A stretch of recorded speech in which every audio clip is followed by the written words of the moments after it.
The morning sun cast long shadows across the government building on New Busan as Kang Minho walked through the empty halls. His footsteps echoed in the silence. Most people were still sleeping, but urgent messages from across the galaxy did not wait for convenient times. Minho had been a Federation diplomat for 20 years. He had seen many crises come and go. Wars between alien species, trade disputes, territorial arguments. But the message waiting on his desk made his hands shake as he read it. The Villani were dying. Dr. Park Jisoo's face appeared on the communication screen, her usually calm expression twisted with worry. She spoke from the Villani homeworld, thousands of light years away. Behind her, the crystalline buildings of the Villani capital city sparkled in the light of their ancient sun. "Minho, you need to see this," Jisoo said.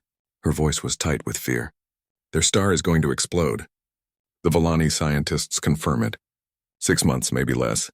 Minho sat down heavily in his chair. The Villani were one of the oldest species in the galaxy. They had been traveling between stars when humans were still learning to make fire. Their civilization was beautiful, peaceful, and incredibly advanced. They had never hurt anyone. How many? Minho asked, though he already knew the answer would be terrible. 40 billion, Jisoo replied. Every Villani in the galaxy lives on their homeworld. They never wanted to expand like other species. They believed in staying together in unity. The number was impossible to understand.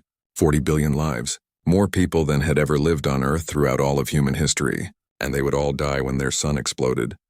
What are the other Federation species doing? Minho asked. Jisoo's face grew dark. Nothing. The Karathi say it would cost too much to evacuate them. The Ethereals claim their ships are needed elsewhere. The Nexus Collective is calculating profit margins. Everyone has an excuse. Minho closed his eyes. This was how the galaxy worked. The strong survived, the weak perished. Species that could not protect themselves were abandoned. It was logical, practical, and completely heartless, but humans remembered things differently. 300 years ago, when the first human colony ships left Earth, they had been dying in space. The ships were old, the engines failing. Food was running out. Thousands of human families floated helplessly in the dark between stars, waiting to die. Then the Villani found them. The crystalline beings could have ignored the primitive humans. They could have let nature take its course. Instead, they saved them. They shared their technology, their resources, their knowledge. They asked for nothing in return except friendship. The Villani had given humanity the stars. Minho opened his communication channel to Earth. Within an hour, every important human leader was gathered in the emergency council chamber. Admiral Yoon Tae-hyung sat at the head of the table, his weathered face serious. Around him were generals, scientists, politicians, and engineers. "Tell them what you told me," Minho said to Jisoo's image on the main screen. Jisoo repeated her terrible news. When she finished, the room was silent. Everyone understood what 40 billion deaths meant. They also understood what the Villani had done for humanity long ago. Engineer Kim Yoonji was the first to speak. She was young, brilliant, and completely fearless. "My grandmother used to tell me stories about the Great Rescue," she said, about how the Villani ships appeared like angels in the darkness, about how they saved us when no one else would. "That was 3 centuries ago," said General Lee Woo-jin. "We barely had working space engines then. What could we possibly do now that the advanced species cannot?" "We can try," Yoonji said simply. "We can try because they tried for us." Admiral Yoon looked around the table. "Let me be clear about what we are discussing. 40 billion beings. Our entire fleet could not carry even 1% of them. We do not have the technology, the ships, or the resources. Then we build them," Yoonji said. "We find a way." "With what?" General Lee demanded. "Our economy? Our military? If we commit everything to this rescue, we leave ourselves defenseless. Other species will see weakness. They will take advantage. Let them," said Dr. Nam So-young, the government's chief scientist. She was older than Yoonji with gray hair and tired eyes, but her voice was strong. "Let them think we are weak. Let them think we are fools. The Villani thought we were worth saving when we had nothing to offer them." The debate continued for hours. Some argued for practical limits. Others spoke of impossible dreams. But slowly one voice after another joined Yoonji's side. The memories were too strong, the debt too clear. Finally, Admiral Yoon called for silence. "I want everyone to understand what we are proposing. We would commit every human ship, Every human resource, every human life if necessary to save the Villani. We would risk our entire species for theirs. Yes, Yunji said without hesitation. Yes, agreed Dr. Nam, one by one. Around the table, the humans nodded their agreement. Admiral Yoon stood up slowly. Then we are decided. Send a message to the Federation Council. Tell them humanity accepts the challenge they have rejected.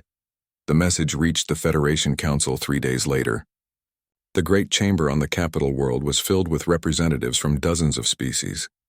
The Karathi, tall and armored, spoke for military strength.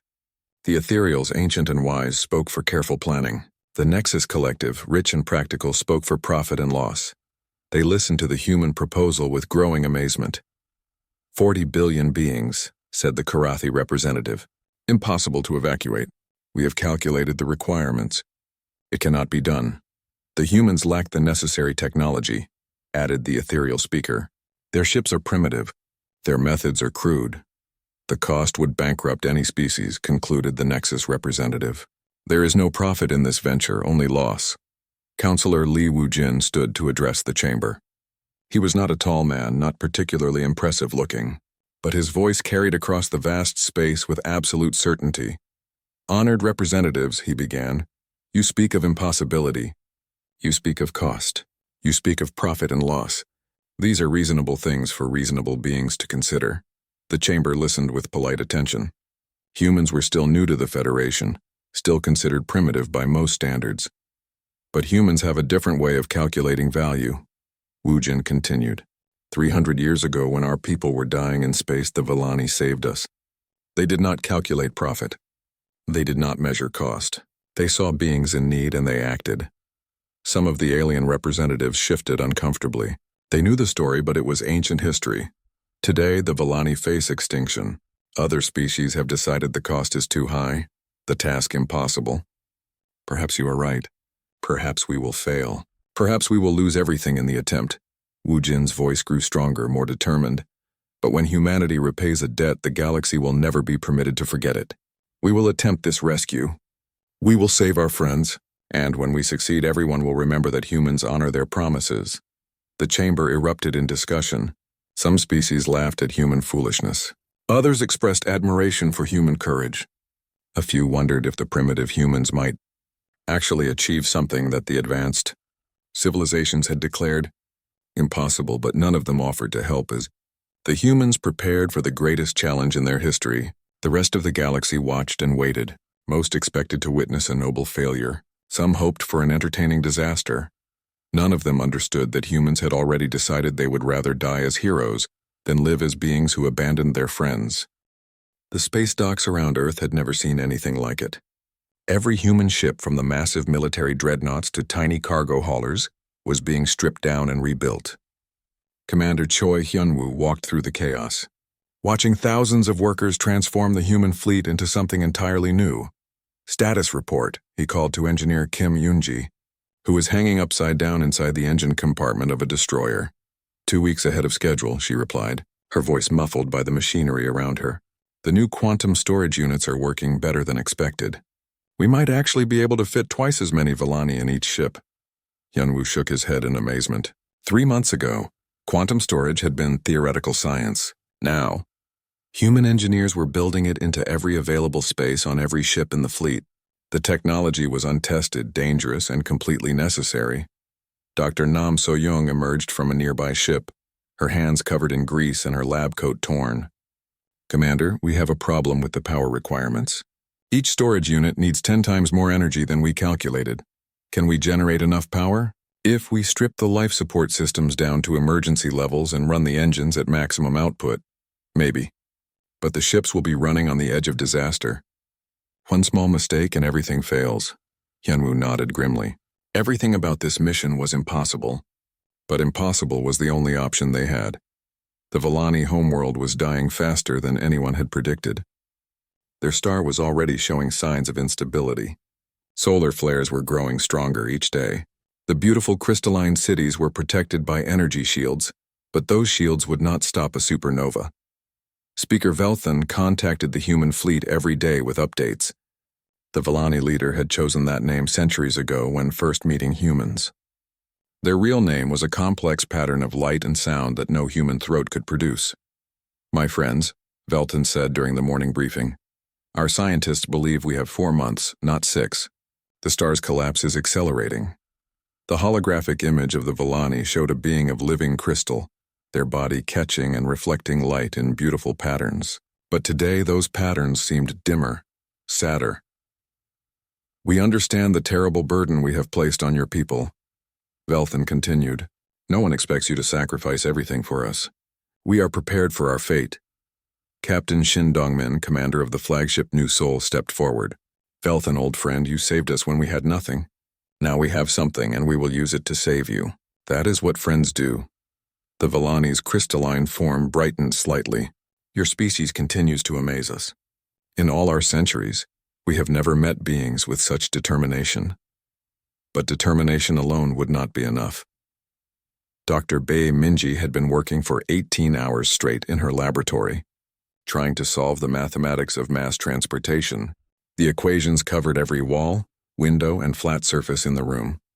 Her assistants brought her food and coffee, but she barely noticed.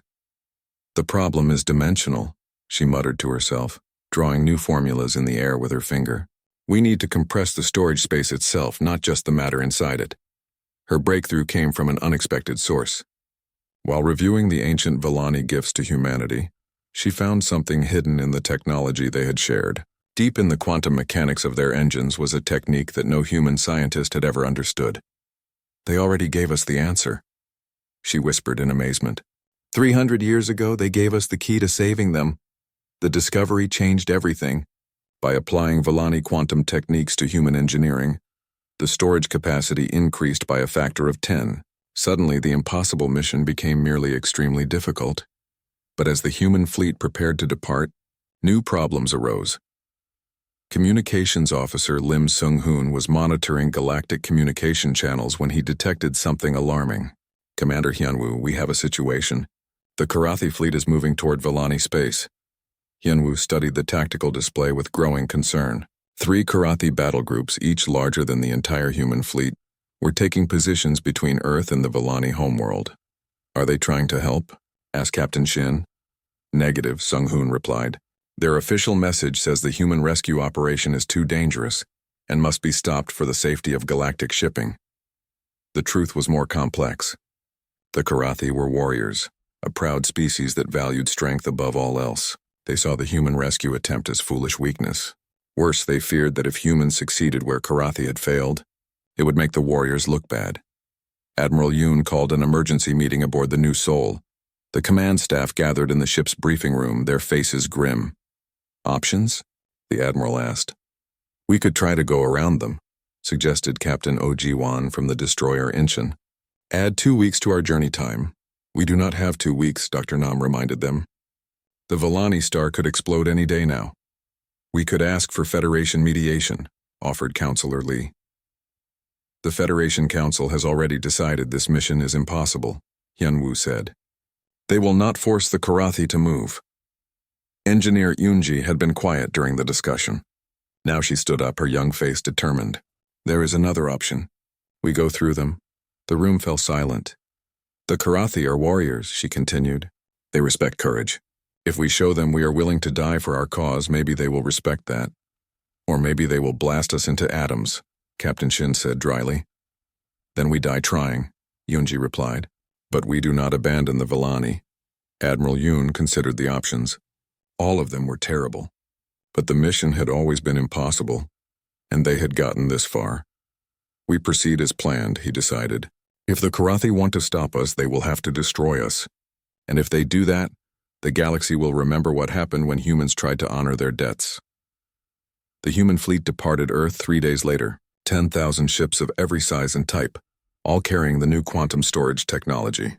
From tiny scout ships to massive colony vessels, every human spacecraft that could fly had joined the mission. As they traveled toward Villani space, more surprises awaited them. Captain Ojiwan was the first to notice the unusual readings on her sensors. "Commander, I am detecting ships following us. Multiple species staying just outside scanner range." "Karathi reinforcements?" Hyunwoo asked. "Negative. These are smaller ships, different configurations." Jiwan studied her displays more carefully. Sir, I think some of the minor Federation species are coming with us. The truth became clear when the first ships revealed themselves. The gentle shepherds, a peaceful species of herbivores, had sent their agricultural vessels. The Tinkerer Guild, master craftsmen who built tools for other species, provided specialized equipment ships. More species appeared each day. The singing crystals who communicated through music. The deep swimmers who lived in the oceans of gas giant planets. The star weavers who mapped navigation routes between galaxies. All of them were what the major powers called lesser species. Small populations, limited military power, little political influence. They were ignored by the Federation Council, dismissed by the Karathi, and considered irrelevant by the Ethereals. But they remembered kindness when they saw it. Why are they coming?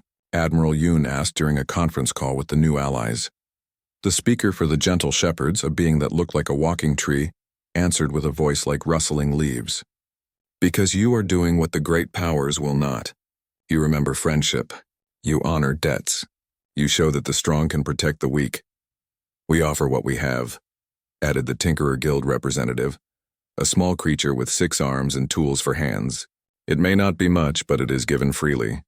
The human fleet was no longer alone. Hundreds of ships from dozens of species had joined them. None of them were powerful enough to challenge the Karathi, but together they represented something the galaxy had not seen in centuries. Hope. As they approached the confrontation point with the Karathi fleet, Commander Hyunwoo received a final message from Earth. It was from his daughter, a child who would grow up in a galaxy shaped by whatever happened in the next few days. Daddy, her voice said through the communication system. Mommy told me you were going to save the crystal people.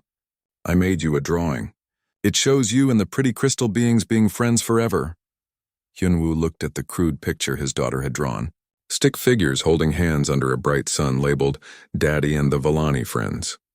He thought about what kind of galaxy he wanted his daughter to inherit. One where the strong abandoned the weak, or one where friendship meant something real. The choice had already been made. The human fleet, accompanied by their unlikely allies, continued toward Vellani space and the confrontation that would determine the fate of 40 billion lives. The Karathi war fleet waited in perfect formation between the human rescue ships and Vellani space. 300 massive warships, each one capable of destroying a planet, hung in the darkness like predators waiting to strike. Commander Choi Hyunwoo stood on the bridge of the New Seoul, watching the tactical display with growing tension. The Karathi fleet was 3 times larger than every human ship combined. In a direct fight, the humans would be destroyed in minutes. Sir, Communications Officer Lim Sung-hoon reported. Incoming message from the Karathi flagship. The main screen activated, showing the face of a Karathi battle commander. The alien was tall and fierce, with armor-like skin and eyes that glowed red with aggression. When Karathi spoke, their voices sounded like grinding metal. Human vessels, the commander declared. You will turn back immediately. Your foolish mission endangers galactic shipping lanes. We will not permit you to continue. Admiral Yoon stepped forward to respond. Karathi Commander, we respect your concerns, but we will not abandon our mission. The Vellani are dying and we intend to save them. The Vellani cannot be saved, the Karathi replied. Your primitive technology is insufficient. Your ships are weak. You will only die uselessly, and we will not permit such waste. That is our choice to make, Admiral Yoon said calmly. The Karathi commander's red eyes flared brighter. We have decided otherwise. Turn back or we will turn you back. The communication ended, leaving the human fleet facing an impossible choice. Fight the Karathi and die before reaching the Vellani, or surrender and let 40 billion beings perish when their star exploded. Captain Oh Jiwon was studying her sensor readings when she noticed something unusual. Commander, I'm detecting new ships approaching from multiple directions. They are not Karathi. More vessels were arriving every hour. The gentle shepherds had brought their entire merchant fleet. The Tinkerer Guild ships carried specialized rescue equipment. But most surprising were the species that no one had expected. The Lone Rangers, mysterious beings who traveled between galaxies, sent a single ship. But that ship was enormous, larger even than the Karathi flagships. The Deep Memory species, who recorded the history of all galactic civilizations, arrived with their ancient vessels. Even the Whisper folk came, beings so shy that most species had never seen them. They brought ships designed for stealth and reconnaissance, perfect for evacuation work. How many Allied ships do we have now? Admiral Yoon asked. Over 2,000, Captain Shin reported. Still not enough to fight the Karathi, but enough to make them think twice about attacking civilians. The standoff continued for 6 hours. The Karathi maintained their blockade, but they did not attack. The presence of so many neutral species complicated the situation. Destroying the humans was one thing, but massacring innocent bystanders would create serious political problems. Then Captain O made a discovery that changed everything. Sir, I am detecting subspace messages between the minor species. They are coordinating something. Coordinating what? Commander Hyunwoo asked. Before anyone could answer, the Allied ships began moving. But they did not form battle lines or take defensive positions. Instead, they spread out in a massive circle around both the human and Karathi fleets. Dr. Nam So-young, monitoring the communications channels, suddenly understood. They are creating a diplomatic zone. By surrounding both fleets, they are claiming neutral protection rights under Federation law. It was a brilliant move. Federation regulations stated that conflicts could not take place inside neutral diplomatic zones. The Karathi could not attack without violating Galactic law and potentially facing sanctions from the Federation Council. But the Karathi were not easily deterred. Human. Commander, the Karathi leader called again. You hide behind the weak like cowards. Face us directly and we will show you the futility of your mission. Major Park Seok-jin, commander of the Marine Forces, had an idea that was either brilliant or insane. Admiral, request permission to board the Karathi flagship. Absolutely not, Admiral Yoon replied immediately. They would kill you the moment you stepped aboard. Maybe, Seok-jin agreed. But they are warriors. They respect personal courage. If I can reach their commander and speak to him directly, warrior to warrior, maybe I can make him understand. It was an enormous risk. The Karathi were known for their violent tempers and their disdain for what they considered weakness. But they also had a strict honor code that protected diplomatic envoys. Do it, Admiral Yoon decided. But if they harm you, we will consider it an act of war. Major Seok-jin took a small shuttle across the space between the fleets. The journey felt like an eternity, surrounded by massive Karathi warships that could vaporize his tiny craft with a single shot. The Karathi flagship was enormous, dark, and intimidating. Its docking bays were designed for their large armored shuttles, not small human vessels. But they allowed him to land. The interior of the Karathi ship was like walking through a fortress. Metal walls, harsh lighting, and the constant sound of weapons being maintained. Karathi warriors watched him pass with suspicious red eyes, but they did not interfere. The Karathi commander received him in a chamber that looked more like an arena than a meeting room. The alien was even more intimidating in person, standing nearly 3 meters tall and covered in natural armor plating. Human, the commander said, his voice echoing in the metal chamber. You are brave to come here, but bravery alone will not save your people from their foolishness. Commander, Seok-jin replied. My name is Park Seok-jin. I serve in the human military and I understand what it means to be a warrior. The Karathi studied him with glowing red eyes. You are small and weak. Your ships are primitive. What could you possibly understand about being a warrior? I understand that true warriors protect those who cannot protect themselves, Seok-jin said. 300 years ago, when humans were dying in space, the Vellani saved us.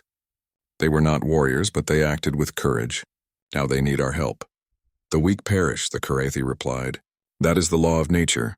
The Vellani had their time, now it ends. Your attempt to save them is pointless sentiment, is it? Seok-jin asked. Or is it the highest form of courage? We know we might fail. We know we might die. But we try anyway because that is what honor demands. The Karathi commander was quiet for a long moment. When he spoke again, his voice was thoughtful. You would risk your entire species for beings who cannot fight for themselves? Without hesitation, Seok-jin replied. Because that is who we are. That is what makes us human. Another long silence. Then the Karathi did something unexpected. He laughed, a sound like grinding stone that somehow conveyed approval. I begin to understand why the minor species follow you, he said. You fight not for conquest or glory, but for something more difficult to achieve. You fight for principle. Will you let us pass? Seok-jin asked. The Karathi commander walked to a massive window overlooking the human fleet. Your ships are small and fragile. Your mission is impossible. You will probably die attempting it. Probably, Seokjin agreed. But if you succeed, the commander continued, the galaxy will remember this day forever. And if you fail, at least you will die as warriors should, fighting for something greater than themselves. The Karathi turned back to face him. We will not stop you, but we will not help you either. This is your challenge to face alone. As Major Seokjin returned to the human fleet, the Karathi ships began to move aside, opening a corridor toward Vellani space. It was not an enthusiastic endorsement, but it was enough. The human fleet, accompanied by their allies from dozens of minor species, resumed course toward the dying Vellani homeworld. Behind them, the Karathi fleet maintained its position, neither helping nor hindering. Commander Hyunwoo felt a mixture of relief and apprehension. They had passed the first obstacle, but the real challenge lay ahead.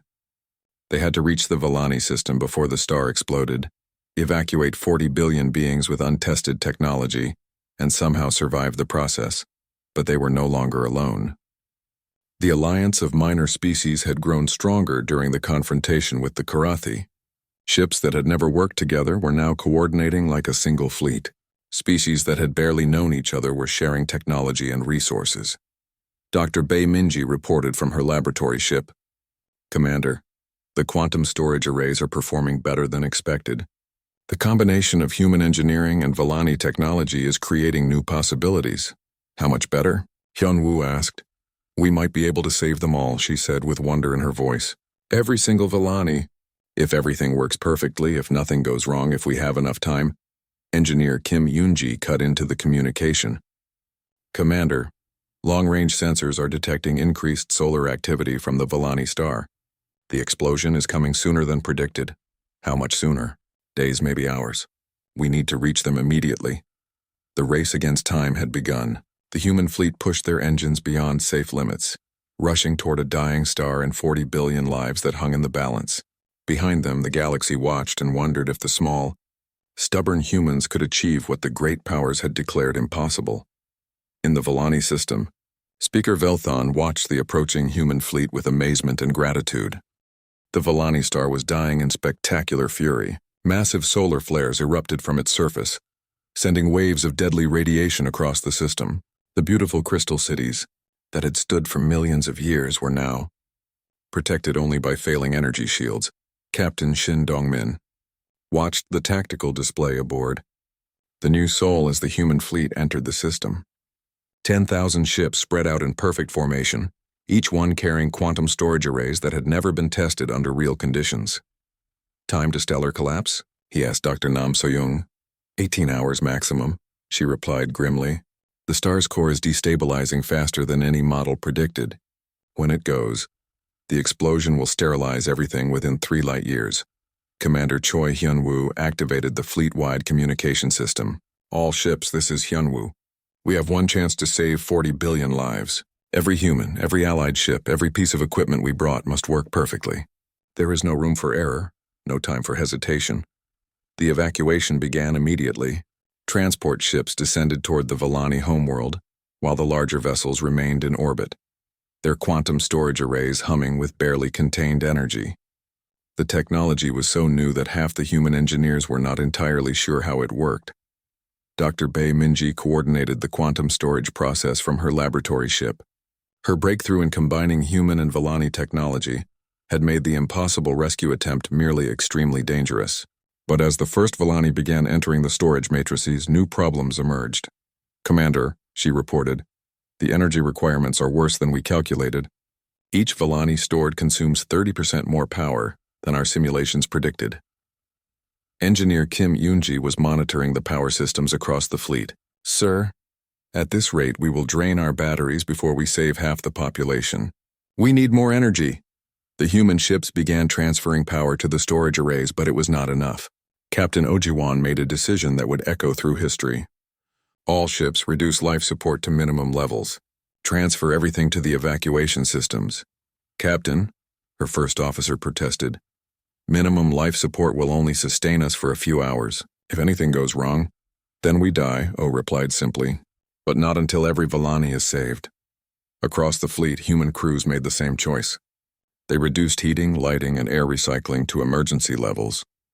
They transferred power from weapons, navigation, and communication systems. Everything that was not absolutely essential was sacrificed to feed the hungry quantum storage arrays. Speaker Velthan coordinated the evacuation from the planet's surface. The Vellani moved with calm efficiency despite the chaos around them. Their crystal cities were beautiful but fragile, and the increasing solar radiation was causing structural damage. My friends, Velthan transmitted to the human fleet. We cannot adequately express our gratitude. You risk everything for us just as we once helped you. The circle of friendship is complete. But the circle was not yet complete. As more Vellani entered the storage matrices, the power drain increased exponentially. Human ships began losing basic systems. Emergency lights flickered and died. Life support systems struggled to maintain breathable atmosphere. Communications officer Lim Sung-hoon was working in near darkness when he received an alarming report. Commander, we are losing ships. The cargo vessel Pusan has lost all power. The destroyer Taegu is drifting with life support failure. More ships reported critical problems every hour. The human crews worked frantically to maintain their vessels while pouring every available watt into the rescue operation, but the mathematics were becoming clear. They could save all the Vellani, but only by sacrificing the human fleet. Admiral Yoon called an emergency conference with his senior commanders. They met via communication link, since gathering in person would waste precious fuel. Status report. He requested. Captain Shin delivered the terrible news. Sir, we can complete the evacuation, but the fleet will be dead in space afterward. No power for engines, life support, or communication. We will drift here until our air runs out. How long? Admiral Yoon asked. 6 hours after the last Vellani is stored, Dr. Nam reported. Maybe 8 if we reduce life support even further. The bridge of the New Sol fell silent. Every human in the fleet understood what they were facing. They could save their friends, but they would die in the process. Engineer Yoonji spoke first. Sir, we came here to repay a debt. The Vellani gave us life when we were dying in space. Now we give them life in return. It is a fair trade. Major Park Seokjin agreed. Admiral, my Marines understand the situation. They want to complete the mission regardless of cost. One by one, every ship in the fleet reported the same message. They would continue the evacuation even if it meant certain death. The debt would be repaid whatever the price. Admiral Yoon felt pride and heartbreak in equal measure. These were not professional soldiers following orders. These were ordinary humans who had chosen to risk everything for people they had never met, simply because it was the right thing to do. Continue the evacuation, he ordered. All power to the storage arrays. Let the galaxy remember that humans keep their promises. The rescue operation entered its final phase. Thousands of Vellani entered the quantum storage matrices every minute, their crystalline forms preserved in a state between life and death. The technology was working, but the cost was becoming clear. Human ships went dark across the fleet. The cargo hauler Sol ran out of power and began drifting. The cruiser Incheon lost life support and had to transfer its crew to other vessels. Ship after ship fell silent as their energy was consumed by the evacuation effort. On the planet's surface, the last groups of Vellani were being loaded into transport ships. The solar radiation was so intense now that the human pilots had to fly through storms of deadly energy. Several transport ships were damaged, but they continued their missions. Speaker Velthan was among the last to leave the planet. The ancient Vellani leader looked back at the crystal cities one final time, then turned toward the human transport ship. You have given us more than life, Velthan told the human pilot. You have given us hope that friendship means something real in this galaxy. But as the final Vellani were being stored, disaster struck. Dr. Bei Minji was monitoring the quantum arrays when she detected a cascade failure, beginning in the storage matrix aboard the New Sol. Commander, we have a problem. The quantum field is destabilizing. If it collapses, we lose everything. The storage system needed a massive energy boost to stabilize, but the human ships had no power left to give. They had pushed beyond their limits and could give no more. Then something unexpected happened. Speaker Velthan, already partially stored in the quantum matrix, began to glow with inner light. Human friends, their voice came through the communication system. We have learned your quantum technology. We can help, but it will require the last energy of our dying star. The idea was incredibly dangerous. Using the unstable solar energy to boost the storage systems could work, or it could destroy everything.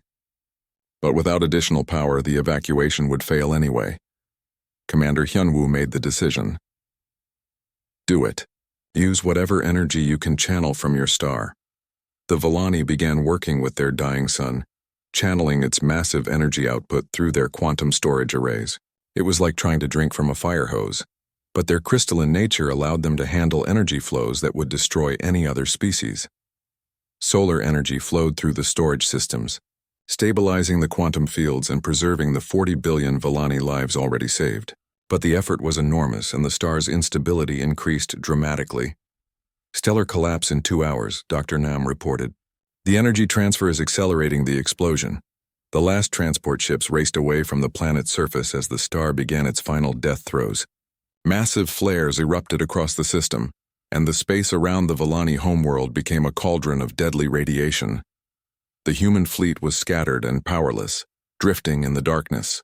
Their ships were cold, their life support failing, their crews slowly suffocating in the thin air. But every Volani had been saved. Communications Officer Lim Sung-hoon used the last power in his communication array to send a final message on all frequencies. Mission accomplished. 40 billion Volani evacuated successfully. The debt is repaid. The Volani star exploded 6 hours later, releasing more energy than 1 billion nuclear weapons. The beautiful homeworld that had existed for millions of years was vaporized in seconds.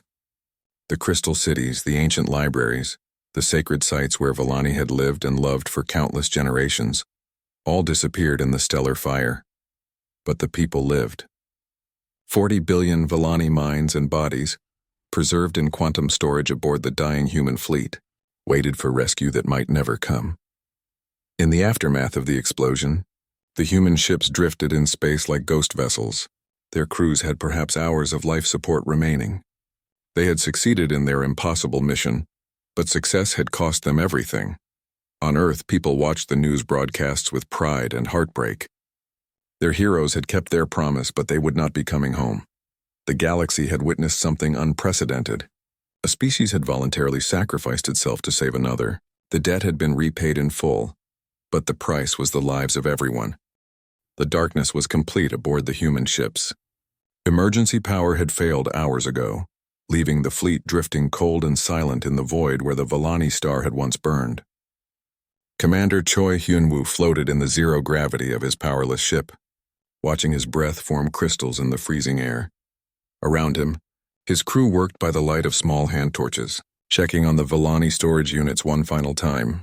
The quantum matrices were stable, humming quietly with their own internal power. 40 billion lives preserved safely while their rescuers slowly died in the darkness. Captain Oh Ji-won had perhaps an hour of breathable air left in her ship. She used her final communication burst to record a message for Earth. Mission completed successfully. All Volani evacuated and secure. We regret that we cannot bring them home ourselves, but we trust others will finish what we started. Tell our families we kept our promise.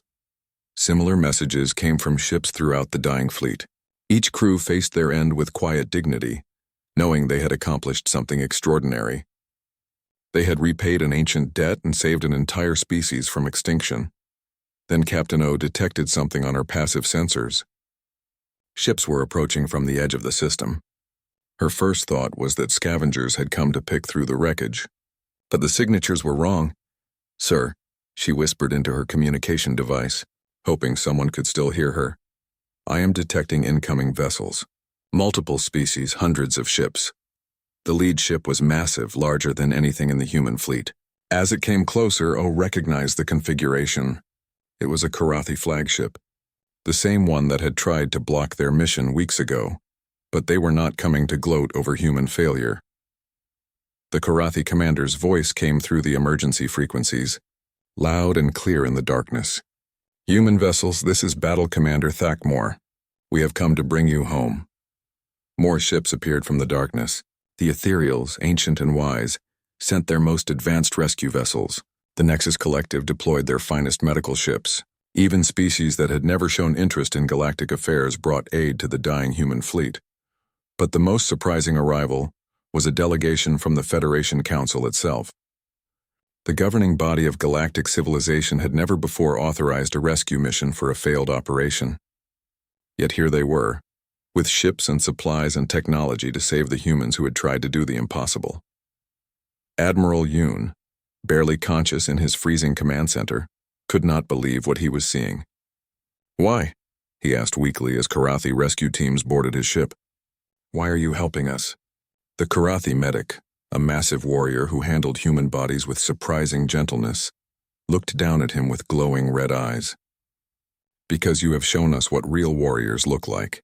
You fought not for glory or conquest but for honor. The galaxy has learned something important today." Rescue operations began immediately. The Karathi ships, designed for battle, had been hastily converted to medical vessels. The Ethereals brought technology that could restore power to the dead human ships. The Nexus Collective provided life support equipment and medical supplies. Dr. Nam So-young was among the first to be revived. As feeling returned to her frozen limbs, she asked about the Vellani storage units. "Are they safe? Did the quantum matrices survive?" An ethereal scientist, a being of pure energy housed in a crystalline shell, answered with obvious admiration. "They are perfect. Your storage technology, combined with Vellani energy channeling, has created the most stable quantum preservation system we have ever seen. Every single Vellani life is secure." As the human crews recovered, they began to understand what had happened. Their sacrifice had not gone unnoticed. Across the galaxy, billions of beings had watched the rescue mission with growing amazement. When the humans chose to die rather than abandon their friends, it had shamed the great powers into action. The Karathi battle commander explained it to Admiral Yoon as medical teams worked to restore his health. "For centuries we have ruled through strength and fear. We believed that only power mattered, but you showed us something different. You showed us honor.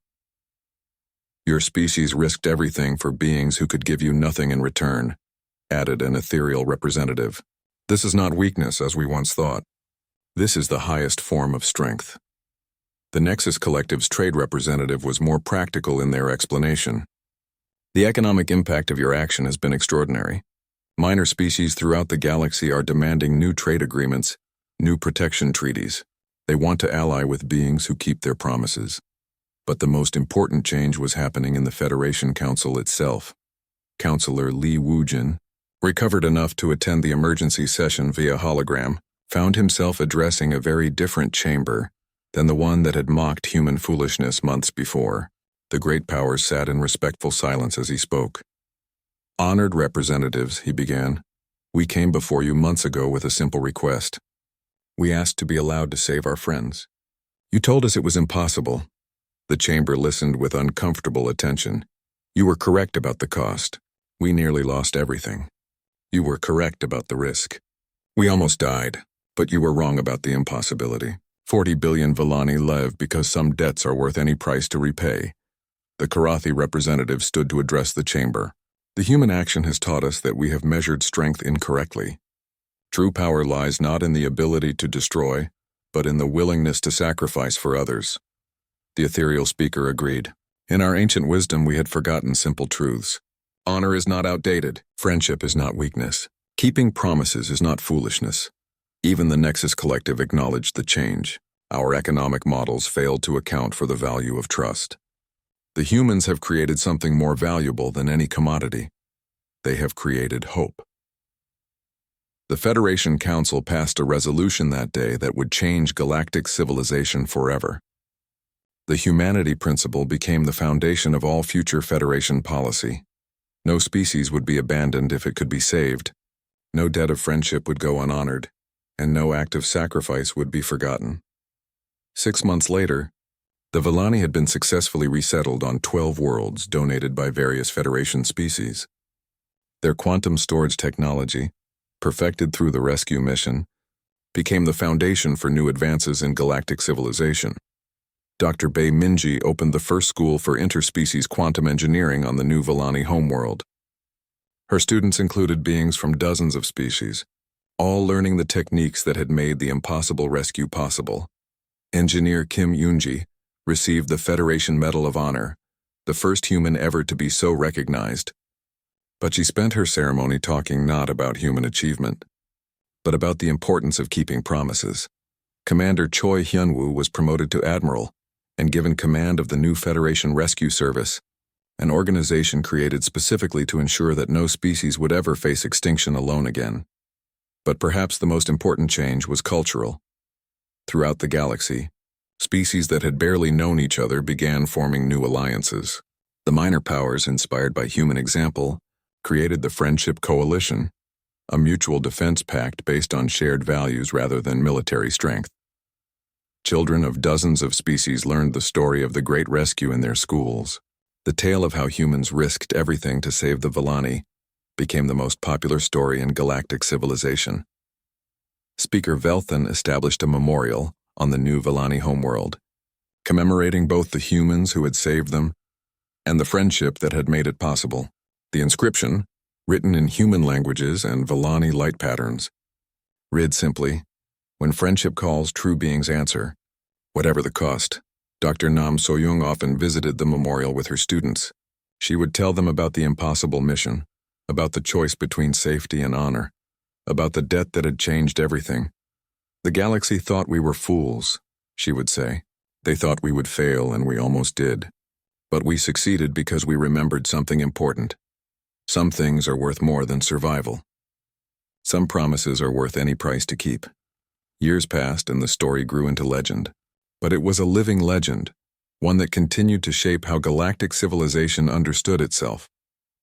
The Karathi, once focused only on military might, began protecting weaker species instead of conquering them. The Ethereals shared their ancient wisdom more freely. The Nexus Collective created fair trade agreements that benefited everyone, not just the wealthy. The minor species were no longer ignored or dismissed. They had proven that courage could triumph over power, that friendship could overcome fear, that keeping promises was the highest form of strength. And at the center of it all was a simple truth that humanity had known instinctively. When you save someone, you save part of yourself.